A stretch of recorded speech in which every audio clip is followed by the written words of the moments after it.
Good afternoon, and welcome to today's live Facebook chat with Administrator Jackson of the EPA and Chair Sutley of the White House Council on Environmental Quality. Before I turn to our two speakers, I'd like to remind everyone that to ask questions, you can go to whitehouse.gov/live and click on the Facebook link. I'd like to turn it over to Chair Sutley. Thank you very much. We're very excited to be doing this Facebook chat today on a very important subject, environmental justice. Today at the White House, we're hosting almost 200 environmental justice and government leaders working very hard on identifying places that we can work together to promote health and a healthy environment for all Americans. For too long, some communities have borne a disproportionate burden of pollution, affecting their health, affecting their economic prospects, and we as a government and as a society have a responsibility to do something about it. So we're here today at the White House hearing great ideas from across the country, and we're really glad you could join us today to have this chat on Facebook to hear your ideas as well. So give us your ideas, give us your thoughts. This is the start really of a dialogue. All across the government agencies are trying to figure out the things that they can do to help to promote a healthy and prosperous environment for all Americans. Thank you. Administrator Jackson? Thanks. Well, good afternoon and hi everybody. It's a pleasure to join you on Facebook today. I talk a lot at EPA about expanding the conversation on the environment and environmentalism. I don't know how we can expand it much more than this. It's very exciting. You know, as Nancy said, for too long, environmentalism is seen as almost a luxury item, something that you can afford to think about after you cover everything else. But we now know, and President Obama knows, that it's anything but. It's the basis for our prosperity. Clean air, clean water, clean land for all it should be a given, but it's still unfinished business for us in the environmental movement. So I always talk about expanding the conversation on environmentalism, and that's a mouthful. But it means thinking about air quality in terms of its impact on an inner city kid who has trouble breathing on a hot summer day. The impact that that child's inability to breathe has on his caregiver, his mother, his father, his grandparents, who now have to take off a day of work to try to deal with his stress. Or the impact that a brownfield can have on a city block, blocking out opportunity, and what it can mean when you clean up that land and bring opportunity into that community. So we've done a lot so far in 2 years. I don't want to spend time on accomplishments because today is about listening to you. But please know that I join Chair Sutley and President Obama and many of our fellow cabinet members who were present in the White House today speaking to EJ leaders in understanding that the environmental justice agenda is the environmental agenda for many, many Americans. Thanks. Thank you. We are also joined today by students from Occidental College in Los Angeles. And I'm going to turn it over to LA's Deputy Mayor, Romel Pascual, to introduce the students. Great. Thank you very much.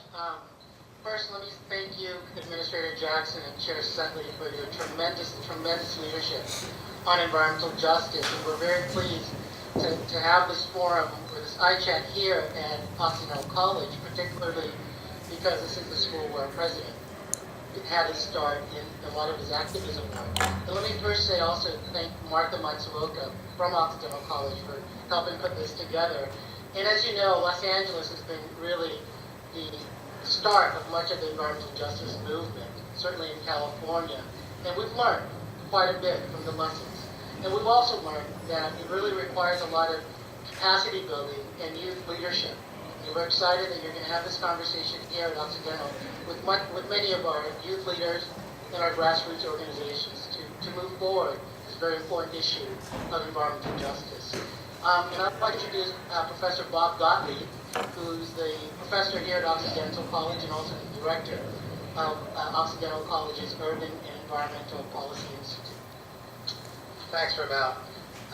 It's a pleasure to host this session with both students and young members of the community, many of whom experience these issues of environmental justice in their daily lives. You know, these 9 students and community members who are going to be dialoguing with you weren't even born when the term environmental justice first emerged in the 1980s, but they know from their daily lives what those issues are about. They're going to be the next generation, along with their peers, the next generation of environmental justice leaders, and they're going to be a force for something. So we're really pleased that they have an opportunity to both tell their stories, who they are, what their ideas are, and ask you questions about things they feel are really critical to bring about the change that needs to happen. So we're going to start with Manny. Hi, my name is Manny Gauna Jr. and I am an 8th grader.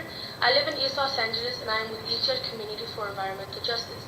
I live in a community where maybe one or two of you have lived in when you were younger. Like me, when you were growing up, you may have not had clean air to breathe. You might have said to yourself, when I grow up, I will do something about it. And now you actually have the power to do something about it. But if you didn't live in a neighborhood like mine and haven't seen what I've seen, imagine living next to a big rail yard, 2 major freeways, and a factory that brings in a lot of trucks into the neighborhood. Now imagine next to all that, an elementary school where my little sister attends, a park where I play, a daycare center, and the YWCA where my grandma goes in the morning, and homes. Now, these things are not a good combination because it affects kids when we want to go out and play. When we are out playing, we breathe in all this air in and damage our lungs. I'm hoping you can do something about the air pollution in our neighborhood. Thank you. And my question is, what have you done about rail yard pollution and what more can you do to protect kids like me? Well, I'll go first, Maddie. Wow, what a great question. You know, rail yards are a huge source of pollution, and California has actually been some of the leadership for our country in recognizing the contribution that rails make to air pollution.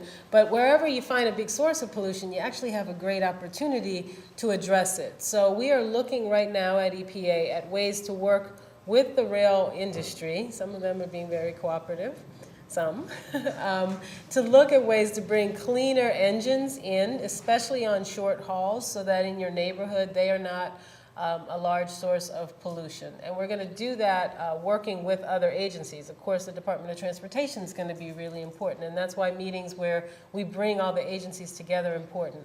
I have to say give one other shout out, I guess, to one thing that should make a difference for you and your grandma and your friends and your family, and that's the clean car rule that President Obama put forth last year. Cars in this country are getting much, much cleaner. By 2016, they'll be getting 35 miles per gallon of gas, and every time you don't burn a gallon of gas, that's less pollution.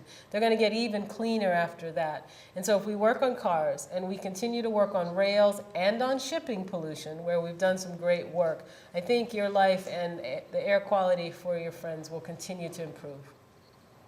I would just add, you know, there are certainly a lot of places around the country where, you know, there's way too much pollution, particularly from diesel pollution from trucks and trains and buses and things like that. But Los Angeles, in a way, is a real success story. It's a success story in cleaning up cars and factories and improving the air quality all around Los Angeles, which used to have, you know, and still does have some of the worst pollution in the nation. But there are fewer days that the air is too polluted for your health. And now we really have to, as Lisa said, focus on those sources that continue to be a serious problem. Shipping, whether it's on big ocean-going vessels or trains and trucks, that's a real important place that we have to focus on. And it does require lots of participation from a lot of different federal agencies, but also state and local government and the communities, you know, to continue to remind us how important these issues are. Good question. Can we get the next question? Yes, hello. My name is Margot Baltel, and I'm a sophomore here at Occidental College, and I also interned at Los Angeles Community Action Network. As a Native American born and raised on the Navajo Reservation, I have witnessed environmental injustice in many forms, from the hazardous effects of the uranium mines to the many homes without electricity or running water. It's hard to see that the Navajo people on the reservation do not have access to basic human needs necessary for survival. Not only are these problems on the reservation, but there are also problems on other Native American reservations and underrepresented communities in the United States. As a summer intern with the Navajo Nation EPA, I was able to learn more about the causes of these issues and the continued struggle for improvement. Making sure rural, minority, and low-income communities have access to basic human needs for survival, such as clean air, water, and electricity, is my main environmental justice concern. Here's my question. When I worked with the Navajo Nation EPA over the summer, I noticed that the Navajo Nation does not have the authority to enforce EPA laws unless the U.S. EPA gives approval first. I am wondering why the Navajo Nation EPA and other tribal EPAs do not have any jurisdiction to enforce EPA laws, and why can't they use their own judicial branch to do so? That's it. Yeah, that's a great question. Thank you. So the Navajo EPA and our work with the Navajo Nation is probably one of the pillars of our work in Indian country. The Navajo EPA is actually pretty sophisticated and pretty far along, and still you're facing the kinds of challenges that you spoke about in your remarks. I like to tell people what we've done, but also I want to start by acknowledging that we still have tremendous challenges in Indian country. And much of what the work of EPA has been for, I would say, the first 20 years of the EJ program, not even 20, has been in building capacity. And EPA is very proud of the fact that across the federal government, when I speak to Native American leaders, they say EPA is furthest along in helping realize that we want to do for ourselves. We want our own interns, we want our own engineers and scientists, we want our own lawyers, and our own canon and suite of environmental laws. And the Navajo Nation has in fact put in place several of the laws needed to be able to take what we call delegation of major programs. And so we continue to work. I am optimistic that there will be programs that we will continue to be able to delegate full permitting and enforcement to the nation. If there are legal impediments, there are some in certain cases. There are some laws that bar our ability to do full delegation, and I'm sworn to uphold the law. And there, I think it's really important for us to work with Congress and make sure they understand that once the capacity is there, then in tribal country, we want to see exactly what every state has, which is the ability at the state and at the national level, in the case of Indian country, for self-determination. Thank you. Great. Before we move, real quick, before we move to the next question, I just wanted to let everyone know that Administrator Jackson will have to leave us, so we'll take one more question from Occidental College, and then we will switch to Facebook. So please go ahead with your question. Hi, my name is Juan Carlos Garibay, and I'm currently a doctoral student at UCLA, and I'm involved with the Coalition for a Safe Environment. We're headquartered in the city of Los Angeles, community of Wilmington, which is home to the Port of LA and adjacent to the Port of Long Beach, the two largest container ports in the U.S. Unfortunately, these two ports are also the largest source of toxic emissions in all of California. A public health crisis in our predominantly Latino, lower-class community continues to exist because of the lack of action on the part of branches of government to drive the implementation of 21st century zero-emission technologies in our ports and in ports across America. Our residents are suffering from such policies, and that a disproportionate amount of our residents are suffering from a disproportionate amount of our residents and children, like my sister and my young cousins, have asthma, heart disease, cancer, and other related health issues caused by diesel particulates and port pollution. Reiterating Michelle Obama's underlying message behind the Healthy, Hunger-Free Kids Act signed into law a few days ago, nothing is more important than the health and well-being of our children, and our hopes for their future should drive every single decision that we make. I mean, what's the point of children eating healthy foods if they're still breathing in deadly toxins that hampers their educational outcomes? The most significant issue to us right now is the newly proposed Federal Transportation Reauthorization Bill and amendments. And we've noticed that they do not represent the best interests of EJ communities, and they will allow ports and freight goods moving industry to continue to cause significant negative impacts on our communities. Here are my question.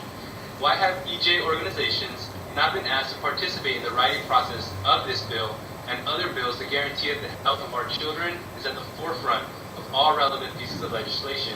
And why have you not reworded this bill to require the use of zero emission and maximum achievable control technologies such as magnetic levitation and electric trains, as opposed to what is stated currently? That is, to require polluters to simply consider new technologies. which will ultimately lead to the implementation of technologies that still pollute our communities. If you don't mind, I'm going to go first. And the reason I have to leave, I wouldn't leave this is fun, is to go make a big enforcement announcement with the Attorney General. And I want to address the parts of the question I know. I don't do the federal transportation bill and act, but you had some pretty good points in there about how EJ communities should be heard from and included and consulted as regulations are being done. EPA just put out its plan EJ 2014, and that's exactly what Lisa Garcia, my senior advisor for environmental justice, has done. EPA now has, for the first time in its 40-year history, a process, which is now part of the skeleton of the agency, if you will, for including environmental justice consultations and environmental justice issues in our permitting and rulemaking. So if a rule from the beginning leaves out those issues, then it has a tremendous blind spot. I also want to tell you that two things. First, I hope you know that in this administration, everyone is aware of the significance of the sources at the Port of LA and Long Beach. In fact, I visited there myself. I did it actually on a Good News Day. It's always fun. But I was with the governor and your mayor to give out diesel retrofit money for the trucks that use the port. The biggest killer from an air pollution perspective is small, tiny particles, the PM 2.5, as you well know.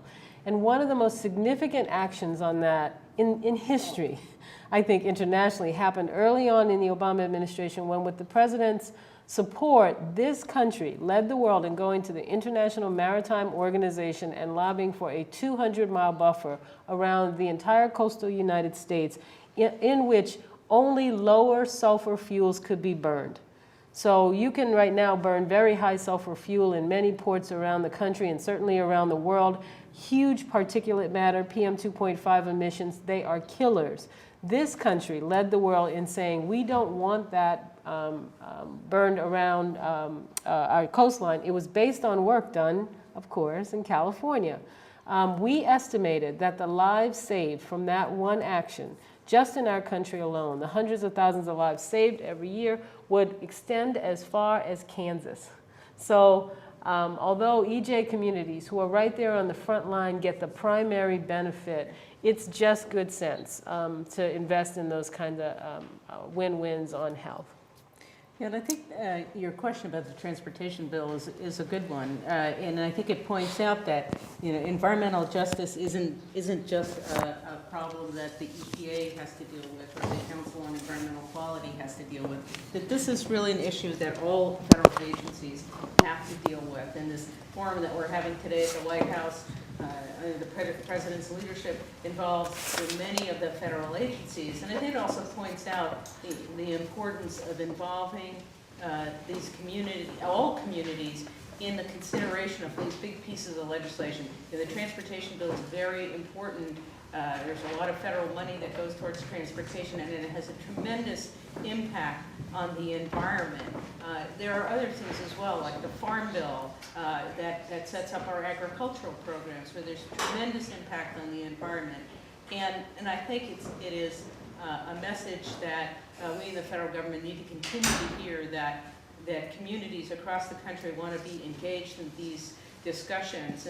And I think the other thing on transportation, I think, as you point out, is it's a problem that all levels of government have to deal with, whether it's the city of Los Angeles, the home of the port, whether it's the state of California, the South Coast Air Quality Management District, the federal EPA, the Federal Department of Transportation. Everybody's got to be engaged in this issue. And the last thing I would just say is that we think about our environmental laws as very fundamental to protecting public health, but they have another really important function, which is to help to drive innovation in technology. And in the end, we'll continue to need to move goods all around the United States, whether it's food or T-shirts or whatever, and we have to find ways to do it cleaner in ways that protect the communities that are most affected by it.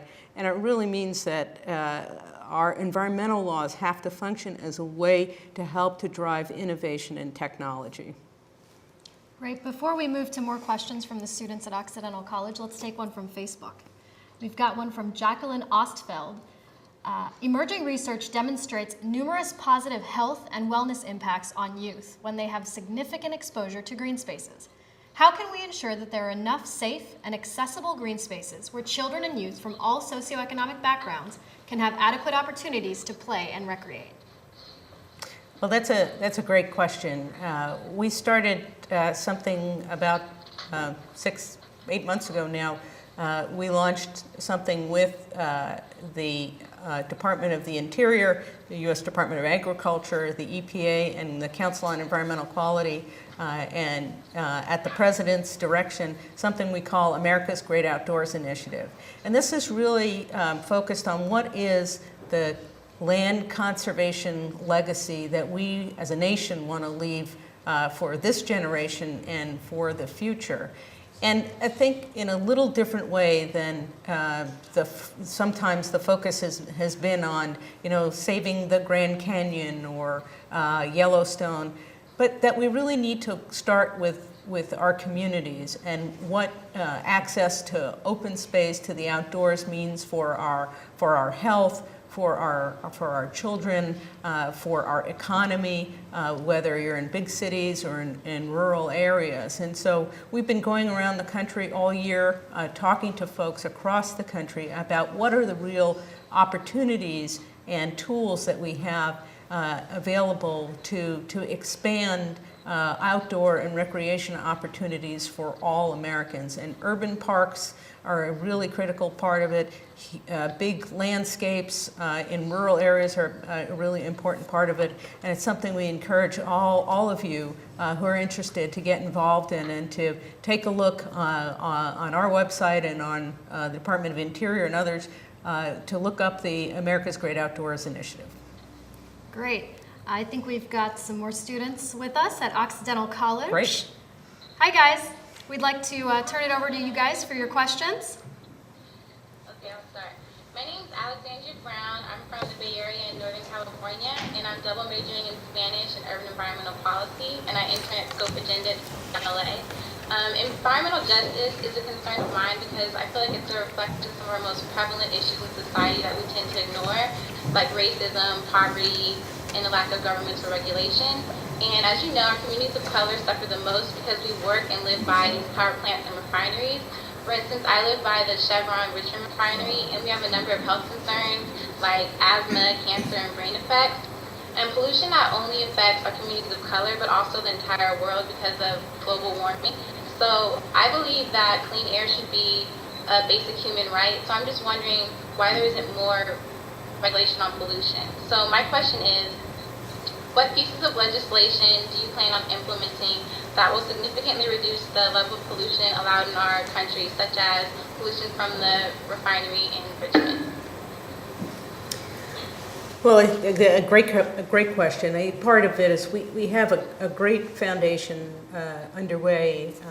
The Clean Air Act celebrated its 40th anniversary this year, and all across the United States you can see the real dramatic improvement and dramatic drops in levels of pollution in our air. But there's still too many places around the United States that suffer from high unhealthful levels of pollution, particularly around ports and refineries and a lot of communities that are exposed to high levels of pollution.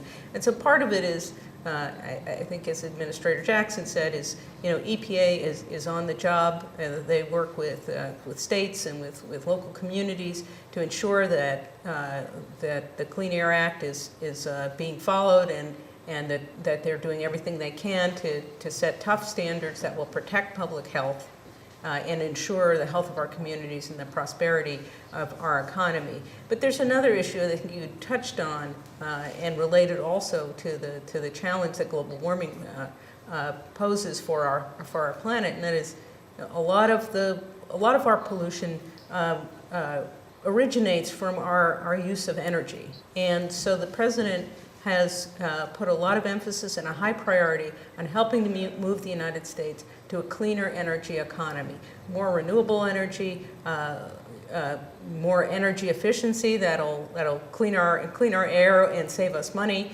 And we put a lot of money through the Recovery Act in investments in clean energy technologies, in clean energy strategies. But it's a really important thing that will lay the groundwork and lay the foundation not only for a prosperous 21st century, but for a healthy planet. Hello, my name is Jasmine Ted, and I'm 17. So I'm a member of the Resources at Communities for a Better Environment, and I'm from Wilmington, California. Wilmington is a low-income community of color surrounded by oil refineries and the port of LA. As a result, my community has been impacted by multiple sources of pollution and suffer from health issues from the pollution. I myself suffer from asthma. Youth for Environmental Justice and Communities for a Better Environment have been working on the Green Zones Initiative.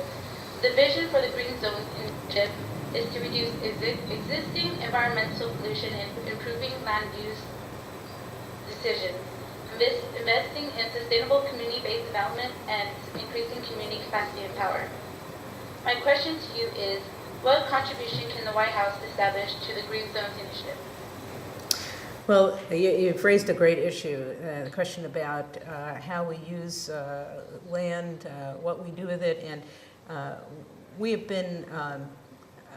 been working in the Obama administration. One of the great things about this administration is everybody works together really well, and agencies take on these environmental issues, even if environment isn't in their name. And so there's a great partnership that's been started between the Department of Transportation, the Department of Housing and Urban Development, and the EPA to help to find ways to work with communities in something they call the Partnership for Sustainable Communities. And so we're looking at all the tools that we have available in those agencies and in others to help to promote more sustainable communities, more walkable communities, communities with greater green space, with less pollution, and communities that are healthier.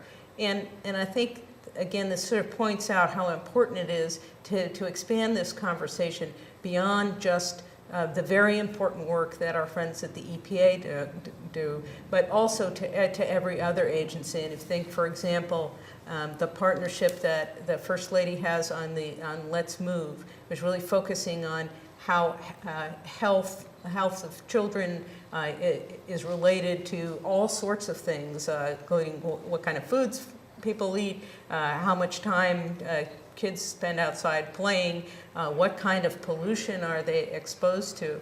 So we always have to look for where are the opportunities to work together within the federal government, to work also with our communities to help to ensure the communities have information to begin with, and opportunities to advocate for their position and ways to influence how agencies think about the problems that they're trying to address. So we'll keep working on it, and we hope you will keep working on it.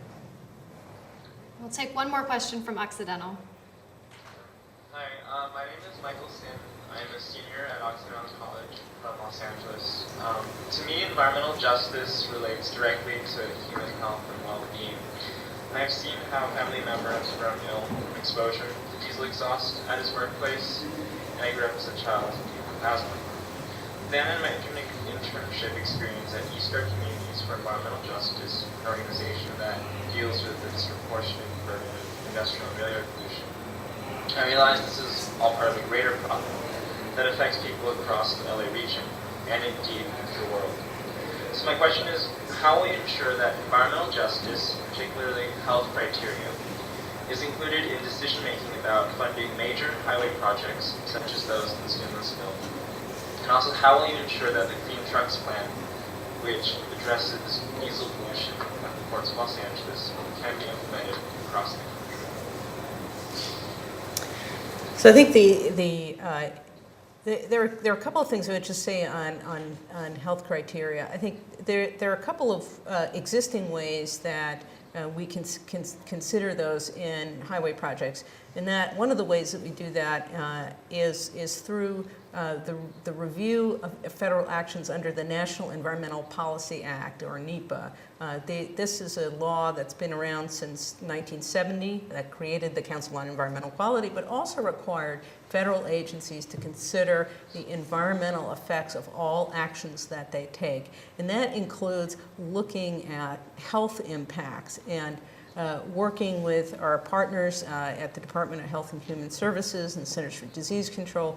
There's a lot that we can think about in terms of the links between pollution and public health, and how we consider that as agencies like the Department of Transportation that funds many of the transportation projects around the country, how they think about the kinds of projects that they're funding. So there's always opportunity to do better, to do more. But at its heart, these environmental reviews are a way to get the public involved.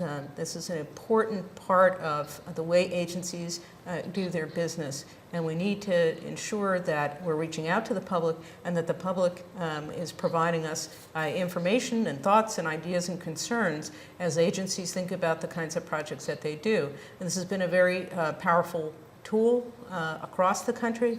California has its own environmental review statute, which also has had a very profound effect on the way that agencies think about projects that they fund, actions that they take to ensure that they're fully considering the health impacts of those projects. Great. Before we take some more great questions from Occidental College students, let's go back to one more from Facebook. Okay. This one's from Donna. When are you going to educate Americans on exactly what is happening to our Earth? I think a lot of Americans don't really realize what is happening to our Earth and that we bear responsibility. Then they would understand why there must be regulations. Someone must be held accountable.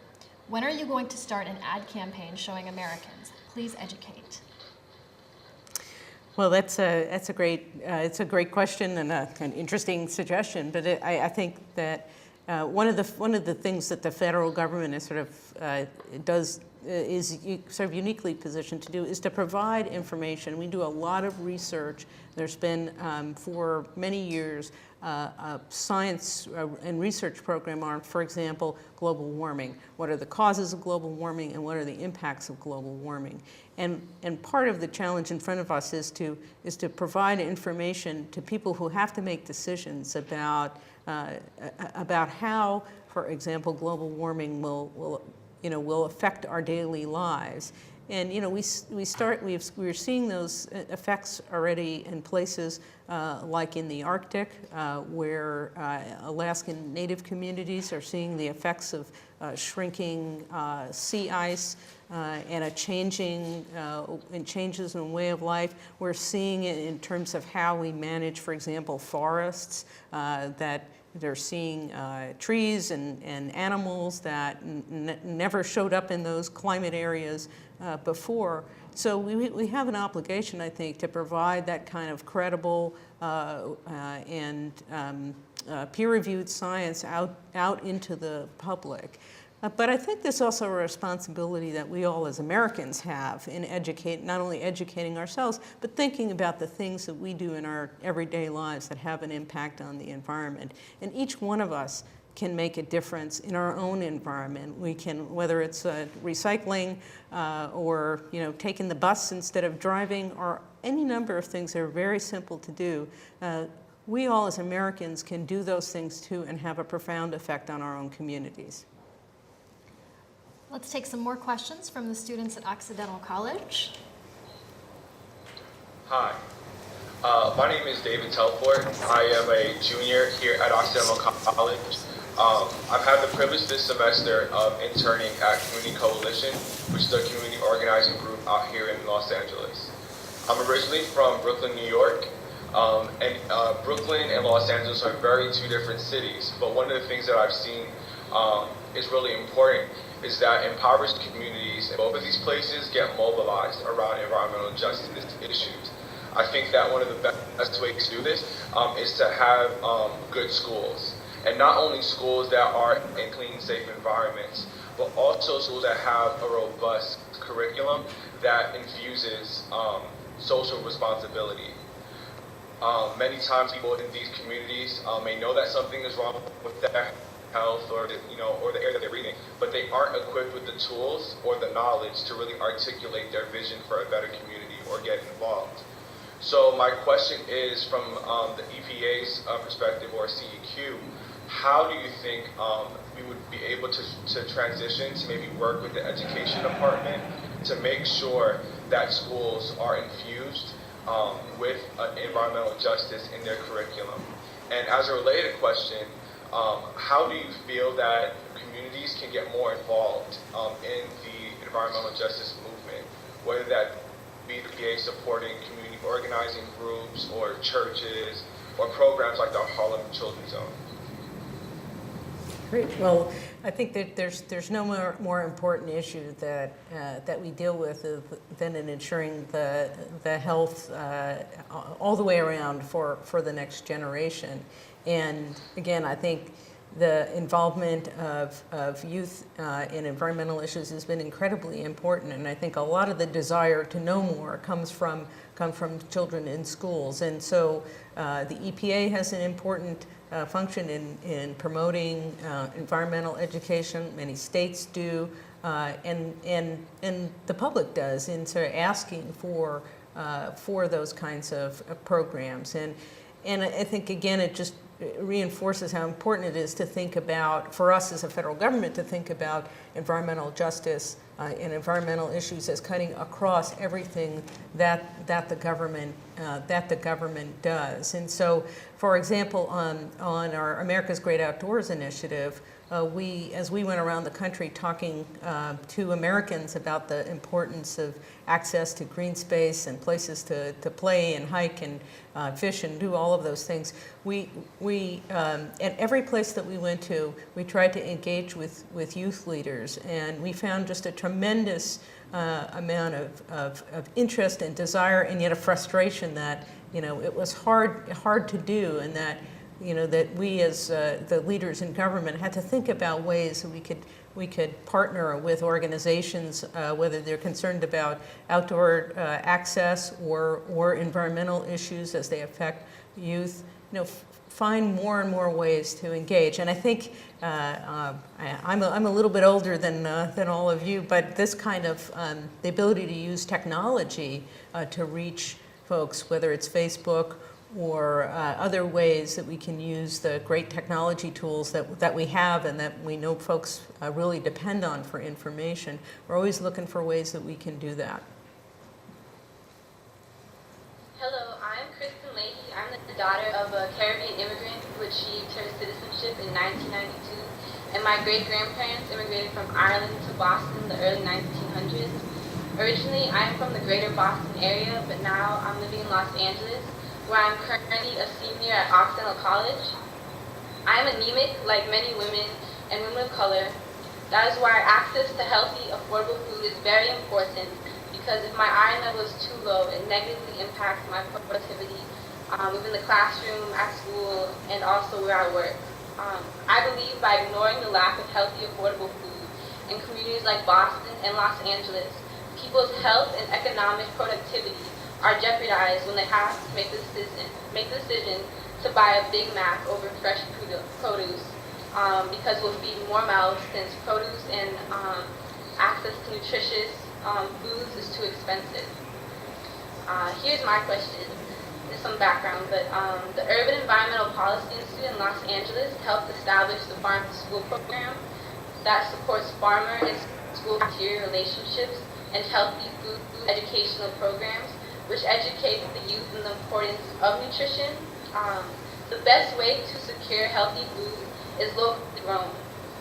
Here's the question: how is the government supporting local food projects that support communities and farmer relationships and use this food to build healthy school food and overall healthy environments, not only for students within the educational system, but also children throughout America?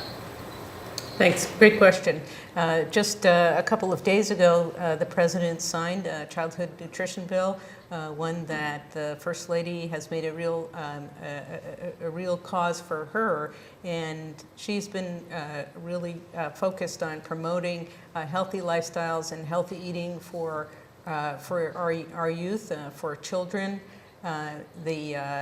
She turned the White House garden into a vegetable garden and has kids from local schools coming in and have a relationship with local schools to help to provide healthy food. And it's just one way that the First Lady can use her public profile to help promote an issue which is very important, which is what we're eating and where it's coming from.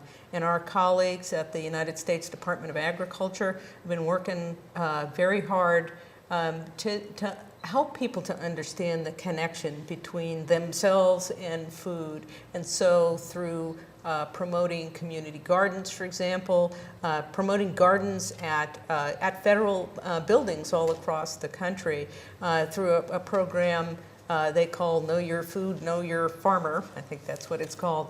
And really thinking about those connections, and certainly from a health perspective, from an environmental perspective, from a prosperity and health of our communities perspective, issues around food and where food comes from, ensuring that people have enough to eat, enough healthy choices, is a real focus for our colleagues at the Department of Agriculture, our colleagues in the Health and Human Services Department, and for the First Lady. So she's been all around the country talking to kids about healthier eating and healthy lifestyles. And so there are partners all across the country who are responding to the First Lady's initiatives. But it helps, again, to bring a focus to an issue that, frankly, most of us don't think about. We can take one last quick question from our young environmental leaders and students from Occidental College. Hi, my name is Simone Andrews, and I'm an organizer at Scope Agenda, and I've been working on creating quality green jobs here in Los Angeles. I find the most important environmental justice issue is the connection between environmental justice and economic justice. Working in South LA, a neighborhood with high levels of poverty and unemployment, I see a huge need for job training for low-income communities and workers. Folks really need the skills to get into this green economy. At the same time, communities like South LA, as we've heard, have disproportionate amounts of pollution, which have serious health impacts. And I personally know this because both my brothers have asthma. So we've been working really hard here in Los Angeles to create and build an equitable green economy. And in 2009, using federal stimulus dollars, the LA Apollo Alliance, a coalition of 24 community, environmental, and labor organizations convened by Scope, passed an historic ordinance that would city-owned buildings and create a pipeline to green union jobs. And so I was really excited about this accomplishment. However, in this economic recession, even with this ordinance, I continue to see communities of color still having a hard time getting real green jobs. And because the city lacks the resources to fully implement the vision of the ordinance. So my question to you, Chairman Sutley, is how can the federal government help community leaders to build a new green economy that addresses long-term poverty and inequities in our city? Thank you. Well, thank you for the question, and it's a very important one. I think the President believes that moving our country to a clean energy economy will create tremendous economic opportunity, and we have to work really hard to ensure that it does reach all parts of our society. You referenced some stimulus money. I want to give you an example of where Recovery Act money has gone. This morning at our White House Forum on Environmental Justice, Labor Secretary Hilda Solis spoke. She's been, throughout her career, a great champion and advocate for environmental justice. The Recovery Act provided for the Department of Labor $500 million to help to support green job training. So that money has gone out to community-based organizations, training organizations, states, local governments to help to build the core of people who know how to do work in energy retrofits or other ways of promoting the clean energy economy. We at CEQ worked at the request of the Vice President on a program we called Recovery Through Retrofit, which is to take to make sure that the opportunities that were created under the Recovery Act continue with respect to the home energy retrofit market. And a very important part of that was looking at the certification of people who work on energy retrofits to help homeowners save energy and save money, and to make sure that they're certified and trained. And we have a lot of partners out there, community-based organization, trade unions, for-profit organizations who really are looking for opportunities and for a pipeline of workers who can participate in this growing clean energy economy. So there's a lot more work there to do, and a very important issue, and one we're always looking for new partnerships where we can work to help to promote this kind of prosperity in a way that benefits all Americans. Thank you, Chair Sutley. That brings us to the conclusion of today's live chat. Right. We want to thank our friends and young environmental leaders in Occidental College for participating today, and everyone for submitting their questions on Facebook. And thank you very much for joining us. These were terrific questions, and I think we look forward to everybody's continued interest and participation in our efforts to ensure that all Americans have access to a clean, healthy environment and a prosperous economy. Thank you.